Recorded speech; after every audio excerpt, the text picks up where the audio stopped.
എല്ലാവർക്കും നമസ്കാരം. എല്ലാവർക്കും സുഖമെന്ന് വിശ്വസിക്കുന്നു. സോ ഇന്നത്തെ നമ്മുടെ ടോപ്പിക്കാണ് സെൽഫ് മോണിറ്ററിങ്. എന്നതായി സെൽഫ് മോണിറ്ററിങ്? നമ്മളെ പറ്റി തന്നെ എന്താണ് നമ്മൾ നോക്കി മോണിറ്റർ ചെയ്തിട്ട് നമ്മുടെ ബിഹേവിയേഴ്സ് ചേഞ്ച് ചെയ്യണമെങ്കിൽ എന്താ നമ്മൾ ചേഞ്ച് ചെയ്യും. ഇതാണ് സെൽഫ് മോണിറ്ററിങ്. നമുക്ക് സൈക്കോളജിയിൽ വെച്ച് പറയുമ്പോൾ കുറേ കാര്യങ്ങളുണ്ട് സെൽഫ് മോണിറ്ററിങ്ങുമായിട്ട് ബന്ധപ്പെട്ട്. നമുക്കതൊന്നും വേണ്ട. നമുക്ക് ജസ്റ്റ് നമ്മൾ ഈ സെൽഫ് മോണിറ്റർ ചെയ്താലുണ്ടാവും നമുക്ക് കുറച്ച് അഡ്വാൻറ്റേജസ് എന്തൊക്കെയാണെന്ന് നമുക്ക് നോക്കാം. സോ ഫസ്റ്റ് നമ്മൾ മോണിറ്റർ ചെയ്യാൻ നമ്മൾ എന്താണ് ഒരു സമയം നമ്മൾ കണ്ടെത്തണം.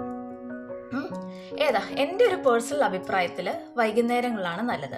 അത് കിടക്കുന്നതിന് 1 മണിക്കൂറിന് മുന്നേ ആണ് ഞാൻ പ്രിഫർ ചെയ്യുന്നത് കേട്ടോ. ഞാൻ ഇരുന്നിട്ട് കാം ആൻഡ് ക്വയറ്റായിട്ട് ഞാൻ ഇരിക്കും. ഇരുന്നിട്ട് എന്ത് ചെയ്യണം, നമ്മളിങ്ങനെ അന്ന് നമ്മൾ രാവിലെ തൊട്ട് എഴുന്നേറ്റപ്പോൾ തൊട്ട് ചെയ്ത കാര്യങ്ങൾ നമ്മളിങ്ങനെ ആലോചിക്കും. അപ്പോൾ അതിൻ്റെ അകത്ത് എന്താണ് കുറേ പോസിറ്റീവ് കാര്യങ്ങളും കുറേ നെഗറ്റീവ് കാര്യങ്ങളും എല്ലാം കാണും. അപ്പോൾ പോസിറ്റീവ് കാര്യങ്ങൾ ഞാനിങ്ങനെ നോക്കിയപ്പോൾ നമുക്കൊരു സെൽഫ് വർത്തായിട്ട് നമുക്ക് തോന്നും. ഞാൻ ഇങ്ങനെയൊക്കെ ചെയ്തോ, ഞാൻ ഇങ്ങനെയൊക്കെ പെരുമാറിയോ, ഇതൊക്കെ കൊള്ളാം എന്ന് നമ്മളെ പറ്റി നമുക്കൊരു നല്ലൊരു അഭിപ്രായം ഉണ്ടാവും. നെക്സ്റ്റ് എന്താണ്, അതിൻ്റെ അകത്ത് ചെറിയ ചെറിയ പാകപ്പിഴകൾ കാണും, കുറേ നെഗറ്റീവ്. അപ്പം ഇനി ഇങ്ങനത്തെ സിറ്റുവേഷൻ വരുമ്പോൾ ഇങ്ങനെ പെരുമാറണ്ട, നമ്മൾ അതുമായിട്ട് അനുസരിച്ച് നമുക്ക് പെരുമാറാം എന്നുള്ള രീതിയിൽ നമ്മുടെ ചില ബിഹേവിയേഴ്സും നമുക്ക് ചേഞ്ച് ചെയ്യാൻ പറ്റും. ഇതാണ് ഒറ്റയടിക്ക് പറയുവാണെങ്കിൽ സെൽഫ് മോണിറ്ററിങ് കൊണ്ടുണ്ടാവും നമ്മളെന്താണ് ഏറ്റവും ഇമ്പോർട്ടൻ്റ് ആയിട്ടുള്ള കാര്യം.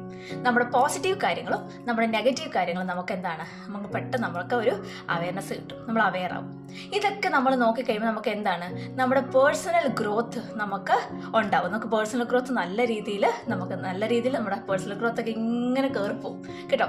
അതുകൊണ്ട് കൂടാതെ നമ്മുടെ ചില ബിഹേവിയേഴ്സ് നമുക്ക് ചേഞ്ച് ചെയ്യാനും സാധിക്കും നമ്മുടെ ഈ സെൽഫ് മോണിറ്ററൊക്കെ ചെയ്ത് കഴിയുമ്പോഴത്തേക്കും.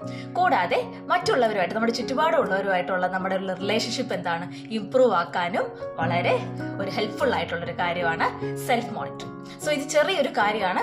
സെൽഫ് മോണിറ്റർ ചെയ്യാൻ പറ്റണം എന്നാണ് ഞാൻ പറയുന്നത്. എല്ലാവരും ചെയ്യാൻ നോക്കുക. കാരണം നമ്മുടെ കാര്യങ്ങളെല്ലാം നമ്മളല്ലാതെ വേറെ ആരാ മനസ്സിലാക്കുന്നില്ലേ? സോ നമ്മൾ സെൽഫ് മോണിറ്റർ ചെയ്യുക. അപ്പോൾ ഇങ്ങനത്തെ കോണ്ടന്റ് ഒക്കെ ഇഷ്ടപ്പെടുന്നുണ്ടെങ്കിൽ ചാനലും സബ്സ്ക്രൈബ് ചെയ്യുക, ലൈക്ക് ചെയ്യുക, കമൻറ്റ് ചെയ്യുക, ഷെയർ ചെയ്യുക. സോ നെക്സ്റ്റ് വീഡിയോ ആയിട്ട് കാണാം. അതുവരെ ടാറ്റാ, ബൈ ബൈ.